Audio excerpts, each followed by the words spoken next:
Hey guys, welcome back to the channel. And if you can see my shirt right now, you know what video we're getting into. Finally, I am very proud to bring you my top 10 albums of the 1980s. Probably the worst decade for music. I just gotta be straight up about it, very forward. The 80s have aged the least well out of all the musical decades, and I mean, it's just the synths are so cheesy. I mean, the production on a lot, and even on some of these albums I have on my list, just does not hold up very well. It is a far cry from 70s synths and all that sort of thing. So, but whatever, you know, there was still a lot of great music. All these albums I'm talking about, I absolutely do love. But I'm telling you, compared to the 60s and the 70s, like my number one album on this list wouldn't have made either of those lists. So that tells you like how bad the 80s were. But even then, I'm not saying that any of these records aren't great. I made sure that all these records I love, and I just wanted to make sure that I had enough here to bring you a really, really solid episode. So let's get right into it. Right on the screen now, I'm going to put up my honorable mentions.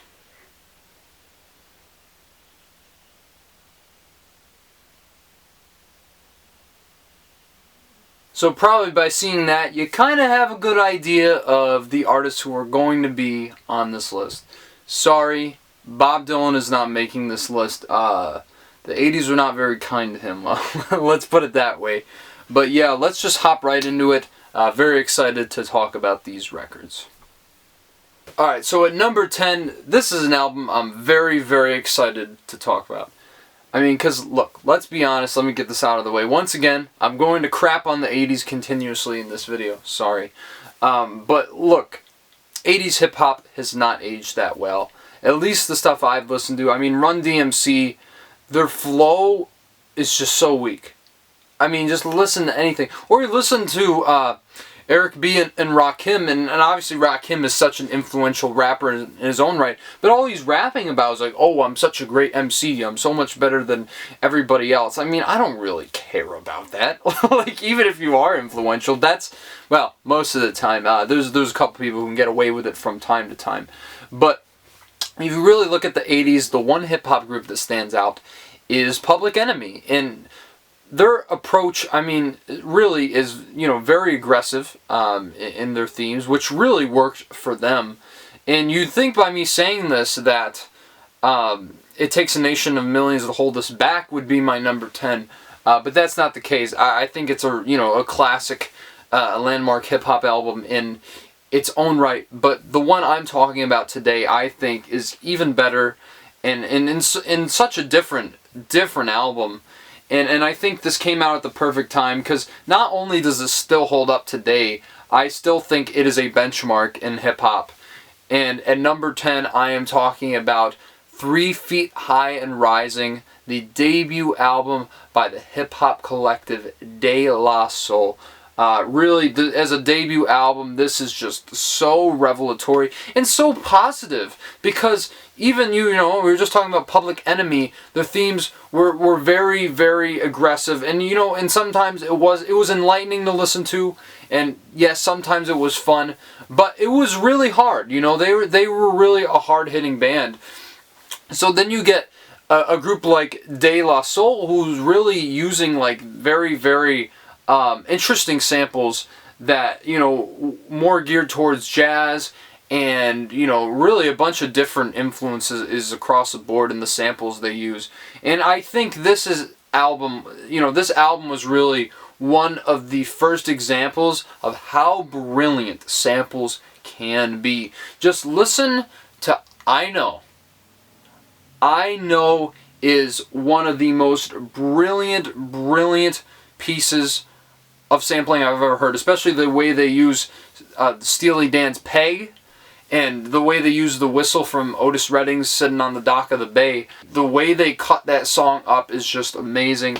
And just the 3 guys, especially on the song, Posdnuos and Trugoy and Mace, I mean, really, just throughout the whole album, their chemistry is just so palpable. And it's just so much fun what they're rapping about. There's so much diversity on here. There's a lot of cautionary tales, like potholes in my lawn. There's also, you know, really Jennifer Taught Me. That song is really just hysterical. The storytelling here is really, really great. And I mean, just from the magic number, which uses that brilliant sample of 5 Feet High and Rising by Johnny Cash, which obviously they got the title of this album from. It really just sets off the whole mood. And really, once again, I just have to talk about this. De La Soul basically pioneered the skit in hip-hop. And just, I love... This is some of the funniest skits on here, known to man. I mean, really, just listen to the intro where they set up, oh, it's, you know, it's like a quiz show that they're doing, and just the characters that they create to be on these quiz shows are just so funny. Like you're saying, I'm gonna win all the monies. It's so great. But yeah, even so, amongst all of this positivity and just so much, it's such a bright, such a fun record. I do think the standout track is Ghetto Thing, which is really kind of like a, you know, tragic tale about, you know, trying to escape the ghetto and you know, trying to overcome racial stereotypes. I think it's probably so far the most brilliant De La Soul song I've heard, and it's so interesting that it comes in on this album, but I think it leaves such a deep impact. And yeah, you know, it's just really such a shame that this isn't on any of the streaming services, because it's a piece of history. It's really such a beautiful document of what could have been achieved in 1980s hip-hop and what was achieved right at the end of the decade. And obviously this spearheaded so many great hip-hop groups to come after them, like A Tribe Called Quest and, you know, Kanye West. I mean, on and on. You could name the number of artists that were influenced by this in some way or some form. But really, there weren't a lot of great hip-hop albums before this, but I think this was truly the first seminal one. Take a look at these hands! They're passing in between us. Of course, Remain in Light by Talking Heads. What? This low on the list? Alright, let me explain. If the Overload wasn't on here, this would be one of my favorite albums ever. But that song, it's just not good. It's Talking Heads trying to do Joy Division, and I don't think it really works. It's like, really, you're going to close the album out with that? But regardless, let me talk about what's so amazing about this album. And first, what is so amazing about Talking Heads? Easily the greatest band from the 80s, I think, no question. One of the most innovative bands of all time. They're one of those bands, you hear one of their songs come on, you know who it is, you hear David Byrne's vocals, you don't even have to think for a second who you're listening to. And this really, I think, is their best album. And just starting from the beginning, like, have you guys ever listened to a song that was, like, so good? It wasn't you, like, getting emotional because of the song, but, like, you were almost crying because the song was so good. That was me listening to Born Under Punches, which really, it's my favorite Talking Heads song after listening to it so many times. And really, I think this song epitomizes what was so groundbreaking about this album. Because unlike a lot of albums on this record, it's so funny that the bottom two I'm talking about are two that hold up the most. But really, this doesn't sound like it was made in the 80s. This sounds way far ahead of its time. Even to today's standards, it's so revolutionary on so many levels. And of course, that was because Brian Eno, the genius in the studio, working with Talking Heads, and especially David Byrne, coming up with these soundscapes, utilizing their eclectic mix of funk, R&B, post-punk, and polyrhythms that were in just world music in general.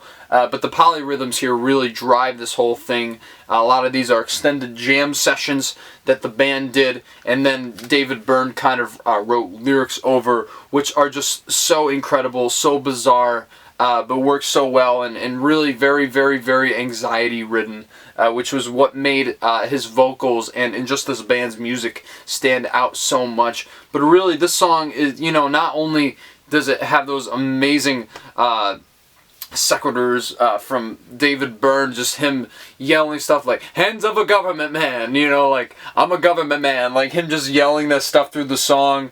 But really, and just the thing that's so amazing about this is the use of polyphonic just song structure in the parts, especially when you get the all I want is to breathe, and then later you get and the heat goes on, and the heat goes on, and the heat goes on, and then the way they come together so perfect and so succinctly.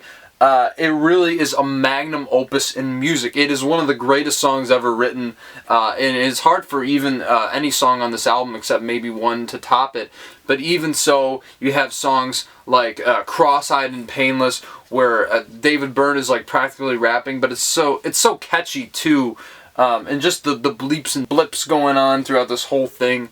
It's just incredible. And then of course you have another song just like Born Under Punches that just blows my mind, and that's The Great Curve, and really once again using so much out of those polyphonic parts, and really just yet again it has a very, very African feel to it, but yet in a way that feels like only the Talking Heads could have pulled it off, really. And just like that, world of light, we gonna rise up. It feels like you're like rising up to the sky and just singing with like this gospel-esque choir. I mean, it's just incredible. And then David Byrne singing on the track is just amazing how everything comes together. And then of course you have Once in a Lifetime, which I think most people would say is their favorite Talking Head song. It's probably my second favorite Talking Head song. And that's the thing. I think Born Under Punches, The Great Curve, and Once in a Lifetime are three of their top 5 best songs, and they're all on this album. So what does that tell you? But really, one of the best songs about middle age, malaise, and stagnancy, and especially that pseudo gospel, sermon intro from David Byrne. It's like, you may find yourself living in a shotgun shack, and then eventually, he gets, it's like, this is not my beautiful house, this is not my beautiful wife. Like there's so many great moments just talking about like how the flow of life kind of like we go on this seamless ride that we aren't really in control of to a certain point. It's just, how do we get here? As he asks in the song. Really, I think this song says everything. It is such a masterpiece, and just so everybody knows that chorus, letting the days go by, let the water hold me down. I mean, what an amazing song. And there's not even just that. I mean, there's a song on here too called Seen and Not Seen, where it's basically a spoken word song about David Byrne talking about growing up and like trying to imagine an ideal facial structure and trying to focus on that, so eventually you'll grow up and have that. It's so bizarre, but really what he's saying on the song rings very true, where people kind of mold themselves to kind of fit society's view of what a acceptable person is, and and how first impressions are often true, as he states. Because really there's a lot of themes on this album, and I think they all kind of go in hand in hand, like government control, really a lot of anti-capitalistic themes on here. And I mean, especially there's even a song about a terrorist on here with Listening Wind, which is just incredible, talking about Mojik from his village, basically bombing a U.S. embassy or something. And really, it's such a beautiful song, but really deeply disturbing in those synths that kind of appears like go din, din, din, din, din. It just, what a great song from Talking Heads, and what a great album. Really their crowning achievement, and easily one of the best albums from the 80s, and one that kind of goes beyond and really surpasses that period of time. Now at my number 8, I don't think this album has aged better than Remain in Light. But I think in a lot of ways it is more influential, and I do think it is a better record.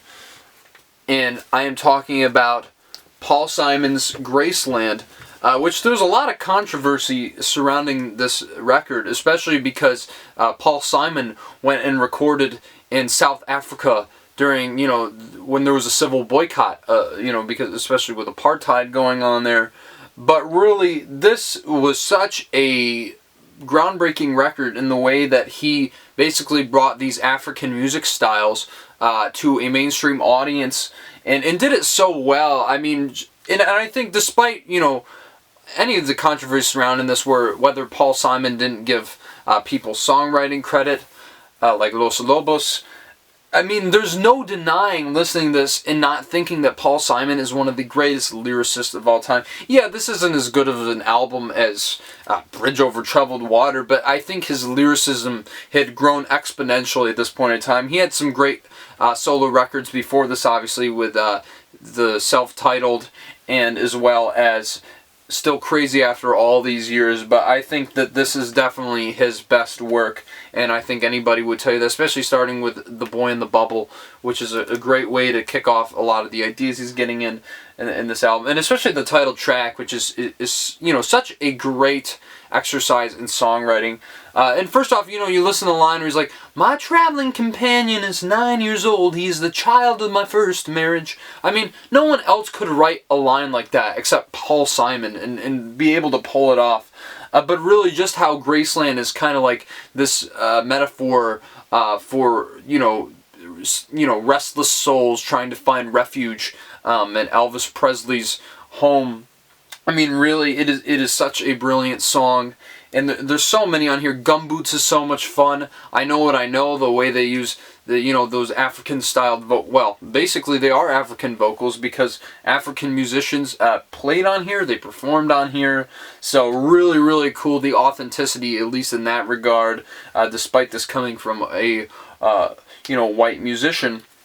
But really, you also look at, you know, some of the great songs. Diamonds on the Soles of Her Shoes is really, you know, such a great song about a relationship that is kind of defined by a class divide.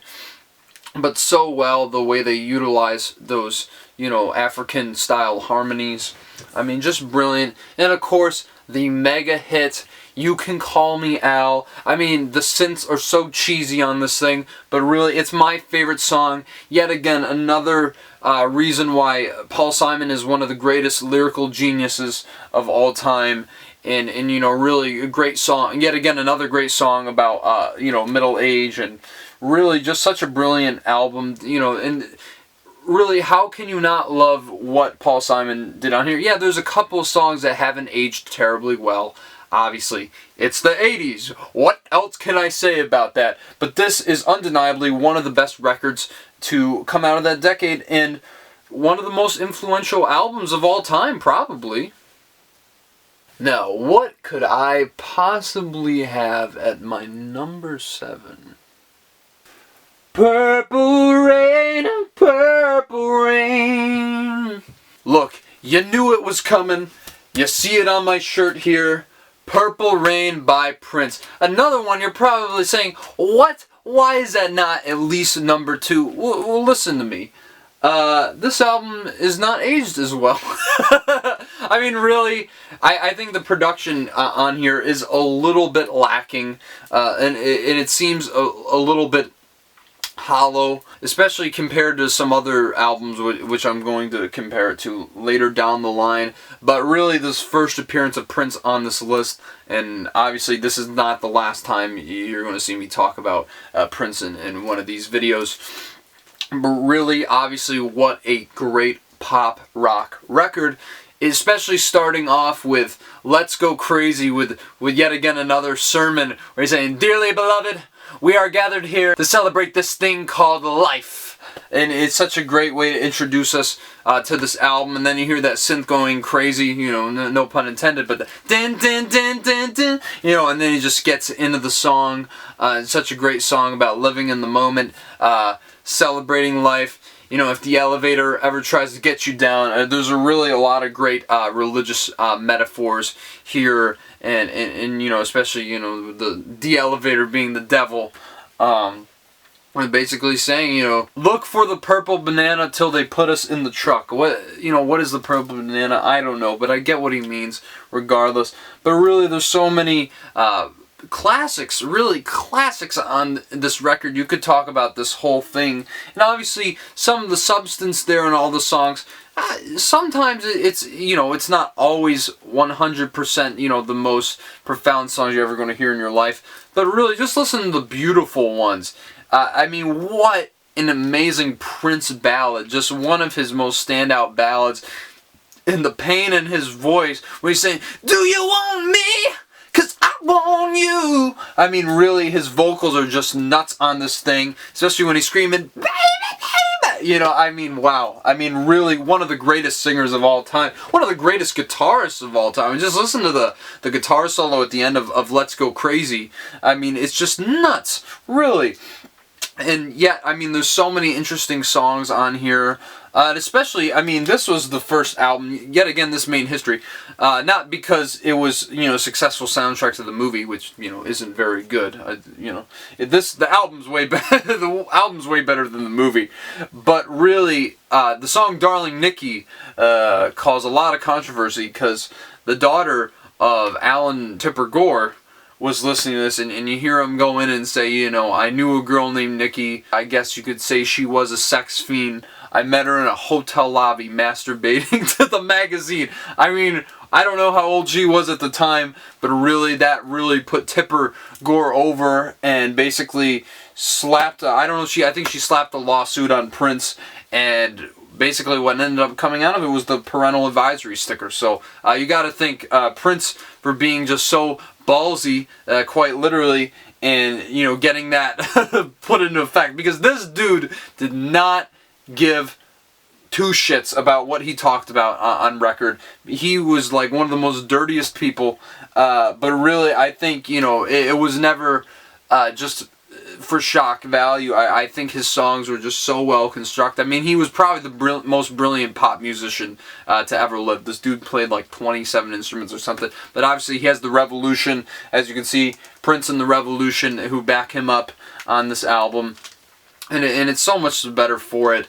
But how can I not talk about some of the most iconic songs of the 80s, and not just of the 80s, of all time, with When Doves Cry, which I think is one of the best exercises in songwriting on this album, and kind of how he harkens this relationship he has with this woman to kind of like how his parents' relationship is or was. And I mean, it is just a really brilliant song, and proof that you don't need a bass line to have a great song. Somehow he pulls it off. Just absolutely one of Prince's most brilliant moments. And of course you have that brilliant segment on the album with "I Would Die For You" and "Baby I'm a Star." Well, actually, "I Would Die For You" is probably the weakest song on here. It's okay. It's not that great. But "Baby I'm a Star," especially in the movie, this is one thing I'll give the movie credit for. Prince was a maniac on stage. Like, that dude almost had as many moves as Michael Jackson, and he was just busting them out in this movie. That sequence is amazing.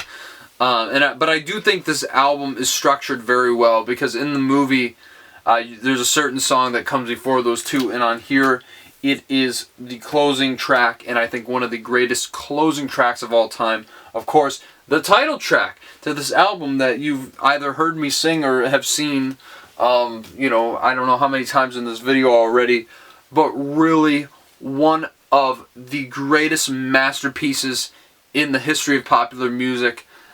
Just the sentiment of the song is so beautiful, and the gospel choir coming in and you know, just really pouring all their passion into the chorus is just incredible. And that guitar solo, yet again, what an incredible guitarist Prince was. Just the guitar solo in here at the end of the song is just one for the ages. And then that vocal where you just explode and goes,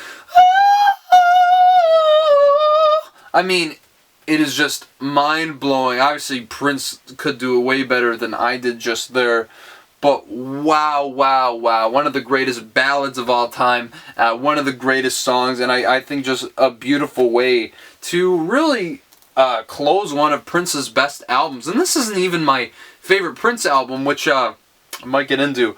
But really, what a crowning achievement of the 80s, and for one of the greatest artists of all time, no question. So, at number 6, I have an album by an artist that I haven't really talked about too much in this series yet, even though one of their albums was an honorable mention in the 1970s. And that artist is Michael Jackson with "Bad." Okay, you guys probably think I'm out of my damn mind putting this above "Purple Rain." let me explain. So basically, the thing is, at that time when Prince made Purple Rain, there was one thing he didn't have that Michael Jackson had. And that was Quincy Jones in his corner. And I think the collaborative process on the production between him and Michael Jackson really is what made that, well, I guess you could call it trilogy of albums, because he really only worked on 3 with him. But obviously those are some of the greatest records of all time, the greatest dance pop records in history. And obviously this isn't just dance pop, but Off the Wall, yeah, that didn't even make my 70s list, and that's definitely better than bad. So once again, if that tells you anything about the 80s, but come on, this album spawned 5 #1 singles, being Bad, the title track, Man in the Mirror, I Just Can't Stop Loving You, Dirty Diana, and The Way You Make Me Feel. And I mean, this is the thing. Obviously, this album doesn't... Purple Rain doesn't have the lows that this album has. Because, I mean, let's be honest, Speed Demon is one of the stupidest songs on Michael Jackson's catalog right off the bat. So the fact that I love this album this much just tells you how great the highs on this thing are. And besides Dirty Diana, all those songs I mentioned are just absolutely incredible. But I mean, come on, Man in the Mirror, not only is it, you know, easily the best song on this album, but it's one of the best songs in MJ's catalog, and really a very uplifting message about, you know, self-reflection and world change, which, you know, obviously he had his own personal problems, but really, especially that gospel choir that comes in and na na na na na na na na na na, you know, in the chorus, you know, make that change, you know, and they just break out. It's just so euphoric. It just moves you to your core. It is one of the most classic songs in history. And of course I can't go, you know, without talking about this album without talking about Smooth Criminal, which, how did that not make #1? I believe it didn't make the top 20 like the other singles on this album. All of them were just, you know, crazy successful. But that one it just has such a hypnotic groove to it. The boom boom doon doon, you know, that riff is so iconic. So I just really don't know why that didn't make it, but obviously everybody knows it. It's a classic, and especially when he did like the gravity tilt or whatever it was. I mean, just wow. I mean, this dude was such an amazing performer, and I believe Martin Scorsese directed the Bad short film or whatever. And was Joe Pesci in it? I'll fact check that, but I think he was. So yeah, and then of course, I mean, this isn't the best song on the album, but you even got a duet with Stevie Wonder, Just Good Friends, which is really great to see him on here. But I just think I like the production. Obviously, you know, it's still dated. It's the 80s. You got the synths and the drum machines. But I think there was a punchiness to the production that Quincy Jones brought to these records that something like Purple Rain didn't have. And of course, I mean, none of these songs are better than Purple Rain. But really, I think the highs are just so much higher on this album, and I just think it's more re-listenable to my ears. It's just so iconic, and really one of the definitive pop albums of the 1980s. Okay, we're cracking the top 5, guys, and I'm going to be upfront with you. These 5 albums, I would even say, aren't just great, aren't just fantastic, are incredible. And yeah, let's just get right into number 5. Yet again, another artist that I had as an honorable mention, a couple of their albums in the 70s actually, and I'm so glad to finally be able to talk about them in this series. And of course, I am going with my number 5 pick, Uprising by Bob Marley and the Wailers. One of my favorite bands, but more so one of my favorite musicians. Bob Marley was an absolute genius, an absolutely incredibly subtle and very poetic songwriter. And the thing that was also just so great, I mean, one of the most influential figures in music, especially with world music, bringing reggae to an international stage and making it so accessible. And unfortunately, this was the last album that was released in his short lifetime. He died at only 36 years old, which is just so tragic, just considering how prolific he was and what he could have continued on to do. But even so, he has, I mean, him and the Wailers have like one of the best catalogs in music history, if we're just talking about albums and how much greatness is in there just all across the board from the 70s to the 80s. But really, this is one of the Wailers' most definitive statements. But obviously, the songwriting you'd expect from Bob Marley is front and center on this. And the thing that made him such a great and unique songwriter was the fact that he basically wrote parables. Like, who did that? I mean, really, but Bob Marley was so effective at conveying his either, you know, enlightening messages or political message through his music, because he knew that music was such a powerful tool. And that's why a lot of, like, people from, you know, figureheads from other countries saw him as a figurehead of his own country, though he had no role in government whatsoever, and I don't think the Jamaican government would have allowed it anyway. But obviously, a lot of that, of what I was mentioning, is on full display, especially on songs like Real Situation, where he's basically attacking war-mongering politicians and basically saying to people, you know, there's nothing we can do about it, you know, they're always going to be in power. And then songs like Forever Loving Jah, which is obviously his song of praise to the almighty Jah, who is basically God in Rastafarianism. And it has one of the most beautiful parables contained within the lyrics, which I'm going to read to you guys shortly. Because just like a tree planted by the rivers of water that bringeth forth fruits in due season, everything in life got its purpose, find its reason in every season. I mean, if that isn't the most elegant and beautiful advice I've heard on any record, I would, you know, be hard pressed to believe anything else. But obviously, despite all the incredibly subtle songwriting that's on here, you also have just some of his catchiest pieces of work, like Could You Be Loved, which is, you know, my favorite song on here. Just absolutely, it has like one of the best dance grooves on any Bob Marley in the Wailer records. But really, obviously, for most people, the real standout on here, and I absolutely understand, is Redemption Song.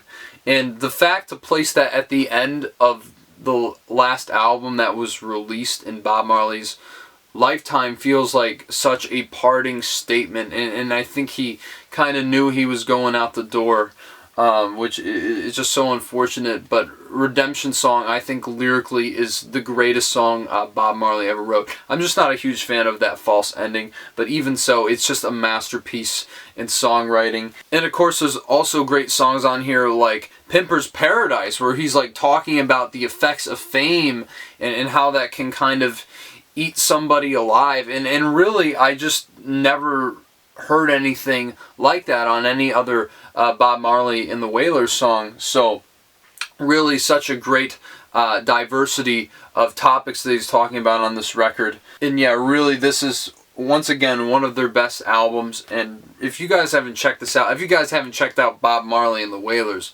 please go ahead and do so. And at number 4 on my list, I'm doing it again. Legend, the best of Bob Marley and the Wailers. I believe this is the first compilation album I've had on any of my decade lists so far. But that's the 80s for you. No, I'm just kidding. Don't worry, there's going to be more coming soon. But still, I mean, this is considered one of the greatest compilation albums of all time, and it's really not hard to see why. I mean, some of his absolute best, well, almost all of his best songs. My biggest problem with this album, though, is kind of how it was manufactured and catered towards a white audience. And you lose a lot of, you know, the songs about the African slave trade or marijuana, you know, which obviously was a big part of Rastafarian religion and his life, especially. I mean, he's kind of like the cultural figurehead for weed, I guess, and you know, people don't even really understand that he was so much more than that, which is unfortunate. But even so, I mean, Is This Love is one of my, it might be my favorite Bob Marley song of all time. I mean, if it's my favorite song on here, I think that says everything. But really, even his posthumous hit Buffalo Soldier, which is just an absolute classic, you know, talking about these soldiers who were stolen from Africa to fight in the Caribbean War. And so basically, you know, even so, you still get that political edge that Bob Marley basically revolutionized in his music on here. And even so, it has some of the best love songs, obviously, from across his entire career. Waiting in Vain is easily a standout.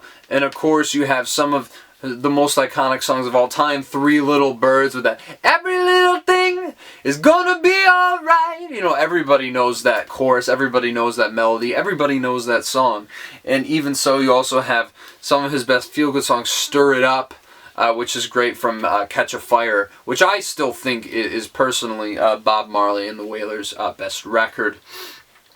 And then also you have One Love, People Get Ready, which mashed up the impressions. People Get Ready with One Love, which you know, was written by Bob Marley way back in the 60s. And it's maybe the most legendary mashup song of all time. But yet, I mean, there's so many on here. I mean, the two that I just mentioned, Could You Be Loved and Redemption Song, are on here as well.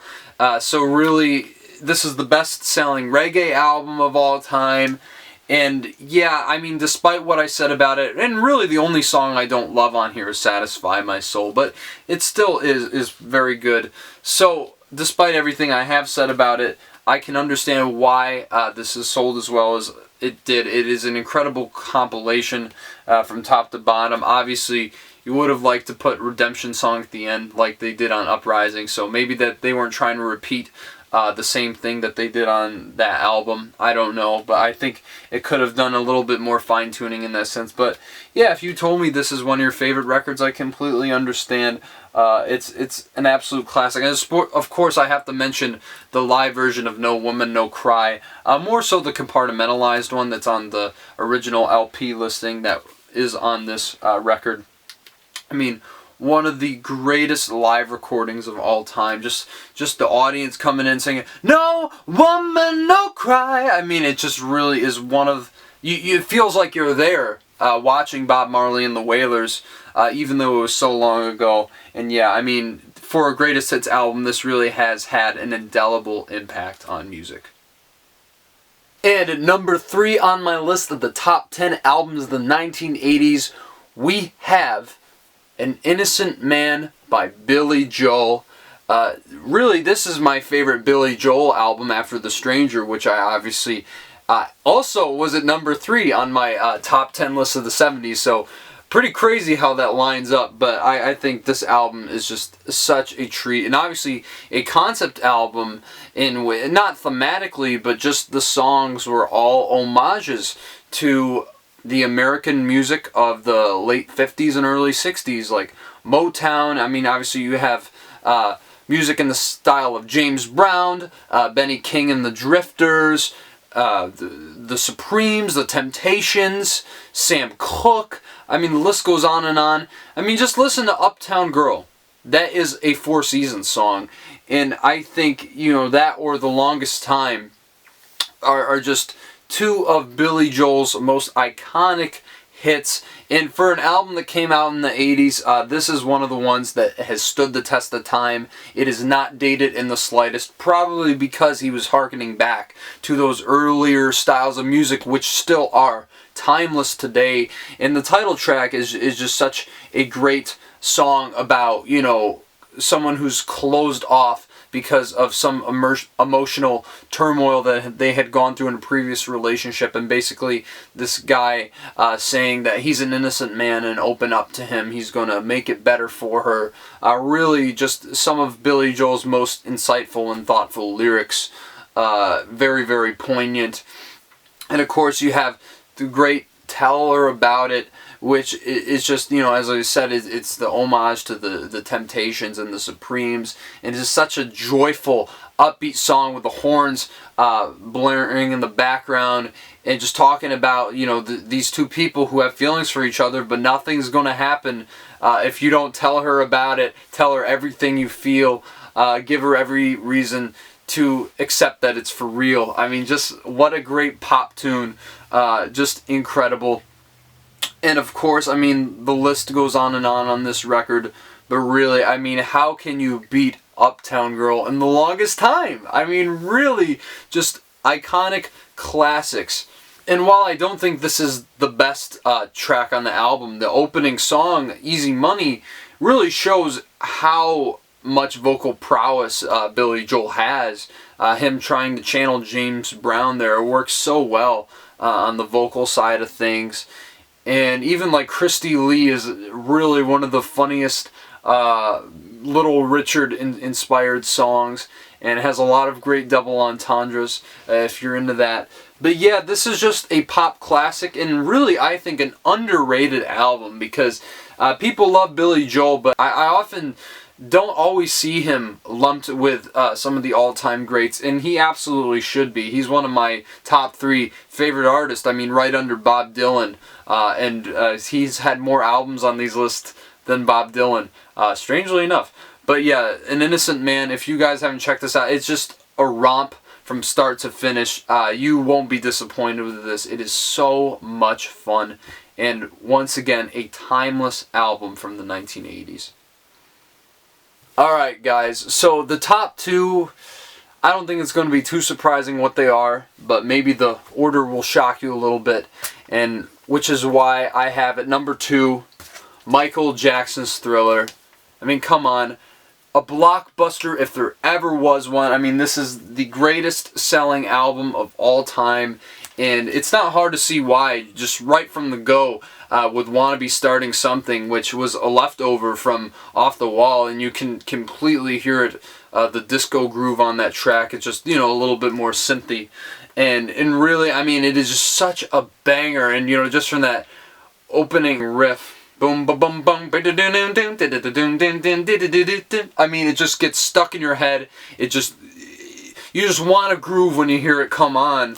Want to Be Starting Something. I mean, what a great way to start this album, really. And then Michael Jackson going off on that tangent singing about "You're a Vegetable." It's like, what? What is he even talking about? But it is just so great. And then, of course, at the end, it goes, "Mama say, mama sa, mama kusa. Mama say, mama sa, mama kusa." I mean, it is just, wow. What a powerful, powerful groove of a song. A classic in its own right. And then you've got, I mean, this album probably has one of the best feature lists on any album ever. And, you know, obviously there's only 3, but if you have features as legendary as Paul McCartney, Vincent Price, and Eddie Van Halen, then I think you're in for one damn good album. And of course, The Girl Is Mine is so much fun, and just so great to hear Paul McCartney on a Michael Jackson song, especially after he covered Girlfriend on Off the Wall, which is better, you know, way better than the Wings version, by the way. But just so fun, you know, them trading off, you know, you having a very friendly argument with each other about vying for this girl's affections. And you, of course, you get that iconic line from Michael Jackson, and he's like, "I'm a lover, not a fighter, Paul." It's just so great.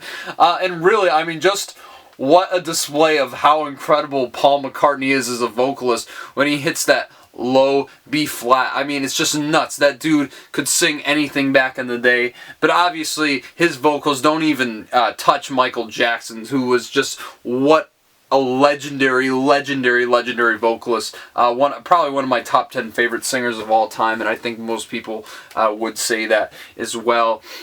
And of course, I mean, so many iconic hits on here. The title track obviously has one of, you know, maybe the most iconic music video of all time. It was directed by John Landis, and with the werewolf makeup, obviously, you know, taking inspiration from American Werewolf in London, with, you know, Rick Baker doing that. And yeah, once again, I mean, the feature from Vincent Price, I mean, the legendary horror actor. Who would have thought he would have worked so well here? you know, that Hounds of Hell, you know, that whole segment.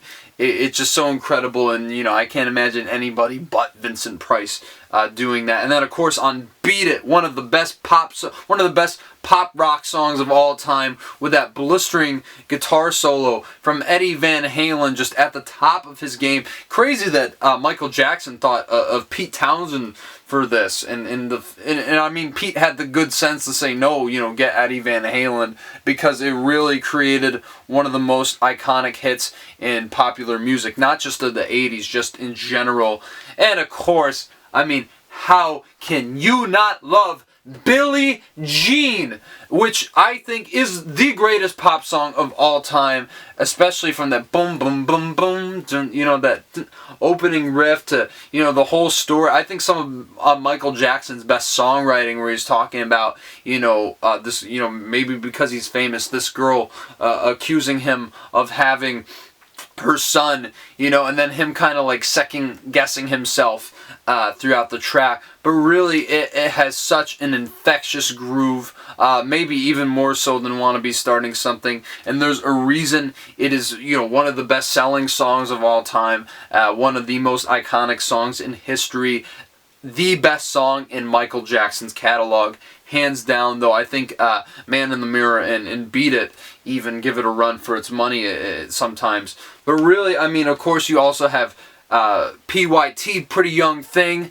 Human Nature, which isn't necessarily my favorite track on there. It sounds a little bit dated, but of course it is just a really, really good song. I don't think anyone can deny that. And to end this album off on The Lady in My Life, you know, you would think that, you know, the fact that Beat It and Billie Jean came before this, that it's like, how can you follow that up? Well, there's a way that you can, and Michael Jackson did it. I mean, this album has some of the most, and really, I think this one especially, honestly, not some of the most iconic pop songs of all time, the most iconic pop songs of all time. And while, yes, it is very, very much from the 80s, there's no denying that this is an absolute classic of the highest degree. How can you not love Michael Jackson's Thriller? I mean, really, just amazing, amazing record. Alright, so some of you are probably wondering right now, well, Nathaniel, if Purple Rain was number 7, then why wasn't Thriller number 1? Well, it's funny you ask that, because there is one album that I think is even better than Thriller from the 1980s. The one that probably even holds up the most production-wise. It is just, man, I am so excited to talk about this album. I've been wanting to for such a long time on this channel. And really, there's only one artist in the 80s that could have rivaled Michael Jackson. And I just kind of mentioned him in passing there. And this is what I think is his magnum opus. I think, you know, most artists would even be hard-pressed to have a record this good in their entire career. And that is Sign O' the Times by Prince. Because this is the one time where Warner Brothers actually screwed him over. And it was actually for the best. Because obviously he was working on Dream Factory, and he was working on the Camille Project, and he was working on Crystal Ball, and he wanted to release a triple album, and Warner Brothers basically told him, screw you, don't do that. And so he had to compartmentalize it to a double album.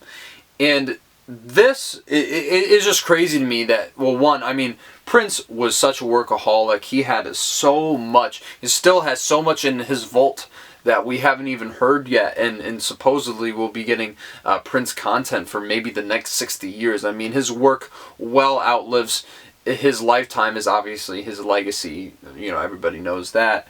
But really, this is just nuts to me, because this, all this material on here, yeah, not every song is like stellar, but there's no filler on this album at all. And I think that just shows you that this is the work of a genius working at their absolute creative apex. I mean, this album incorporates so many elements of different genres, whether it be hip-hop, R&B, funk, soul, jazz. avant-garde, psychedelia. I mean, the list goes on and on. Hard rock. I mean, it is just nuts how trippy and mind-bending this thing is, how unconventional the song structures are. Especially, just listen to the Ballad of Dorothy Parker, which is just what an amazing song, you know, and he's like talking about like, I was in the bedroom fighting with lovers past, you know, I took a bubble bath with my pants on, and of course you have the amazing like little it's just a little detail which is so amazing about his songwriting in there, where he's like, yeah, let me get a fruit cocktail, I'm not that hungry. It's like so funny, and just the fact that he decided to put that in there. And I just love the story how apparently the circuit board to the recording monitor was screwed up or something, and so when they went to Prince and say, you know, oh, this wasn't working, do you want to re-record this? I mean, the muddy sound of it, he's like, nah, let's just keep it as it is. And that's what you hear on record, and it is just amazing. And this is the thing about Prince, because some could have argued he got a little too poppy, especially with Purple Rain and everything after that. But this, I think, because even on Purple Rain, I kind of mentioned the lyrics, not throughout the entire record, they don't really blow my mind. This, though, this was exactly what I was looking for Prince. The album I knew was coming. I just didn't know when it was. And I had a feeling it might have been this, because a lot of people argue, what's the best, Purple Rain or Sign of the Times? This blows Purple Rain out of the water. I mean, really, this is absolutely nuts. And the fact that he fired the Revolution at this point in time, and he is almost performing all of the instrumentals on here, doing all of the production, doing literally all of the songwriting, and of course, you know, some of the jazz musicians came in, you know, the horn players and all that stuff, and played on here, and of course there's a live recording on here with Sheila E. and some of the members of the Revolution. But the fact he's like handling all these duties and is able to make something so complex, so well crafted, it just blows the lid off my head. I really don't even understand or can fathom how an album like this was made. And just from the opening title track of this album, you can just hear the maturation of Prince's songwriting. Especially, you know, in France, a skinny man died of a big disease with a little name. His girlfriend came across a needle and soon she did the same.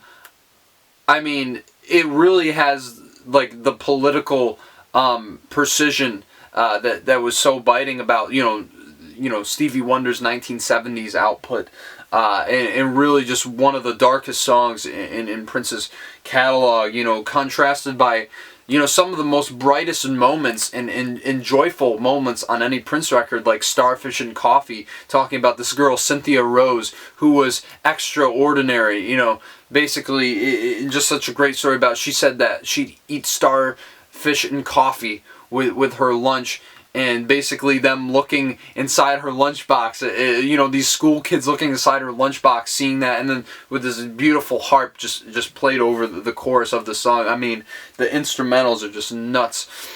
And then, of course, I mean, you have the Camille alter ego that he does, where he pitched up his vocals, which was so groundbreaking for the time. Obviously, as I mentioned, had been done before, but not quite in the way Prince did it, to create this alternate personality. And I don't think that comes to head any stronger than on If I Was Your Girlfriend, which is one of the most complex psychosexual songs ever written. And it just really is so striking. It's crazy that TLC covered it, because it's like, you really expect that song to be done from a female perspective. I mean, it just doesn't even do justice to what Prince did, especially when he's like pleading with her, the pain in his voice. It is just so striking. It really may be one of his best vocal performances ever. It is just one of his best songs, one of the best songs on this record. And that's saying a lot, because, as I said, there aren't any weak tracks on here. And of course, you Got the Look, which was probably the biggest hit from this record, but so much fun, such a great dance song. But really, you see yet again the maturation of his songwriting, where he's talking about forever in my life, where he's talking about finding someone and settling down. Because the thing was, Prince was always about sex, sex, sex, you know, let me get sex. And here it's like he wants sex with a purpose, you know, especially on Slow Love, which has some of the most beautiful and lush brass arrangements on any Prince song. One of his best slow moving ballads that just sears, especially with the trumpets. You know, you really feel like you can picture this hot summer night. It's just so steamy and just so lovely. I mean, it is just such a beautiful, beautiful, beautiful love song.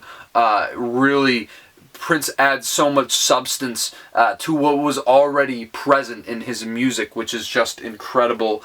And then you have songs like The Cross, which is proof that you can write a great Christian song, especially Christian rock song, he rocks almost as hard as the Velvet Underground, but also throws some sitars in there and some really complex lyrics about, you know, salvation in Jesus, and also how that's juxtaposed in like impoverished communities where people are just, you know, hanging on to grits, trying to survive.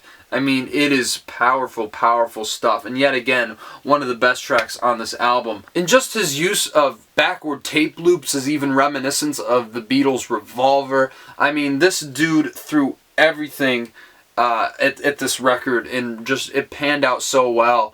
But really, to even make this record even stronger, the fact that he chose to close on a door, I mean, wow, wow, wow. I think that is his best song after Purple Rain. Really, such a masterpiece. A beautiful, beautiful, beautiful song about this. Just such a strong and passionate love. You know, it has one of the most beautiful lines, maybe the most beautiful line that Prince ever wrote, where he says, "If God one day struck me blind, your beauty I'd still see." Like, whoa! I mean, if you said that to someone, I mean, how could they not be moved by it? And just the lush, angelic vocals that are, you know, backing Prince on this thing, which I think he did himself. Yet again, one of Prince's best vocal performance, and especially it's really, really funny parts too, where he's like talking about all these things that he'd let his girl do, and then he says, you know, smash up the ride. It's like, well, maybe not the ride. And it's just, he injects humor. It's so unconventional the way he structured these songs, and even putting that bit of levity in this already powerful song makes it even stronger. I mean, really, if Prince ended his career on this album, game over, really. I mean, he wouldn't have to do anything else, but the fact that he did and continued to be one of the most creative artists in the industry, one of the most genius, one of the most brilliant. I mean, you can't listen to this album and tell me that Prince wasn't like the greatest musician ever. I mean, just his range, everything about it, but undoubtedly one of the masters in music, one of the best albums of all time, from one of the all-time greatest.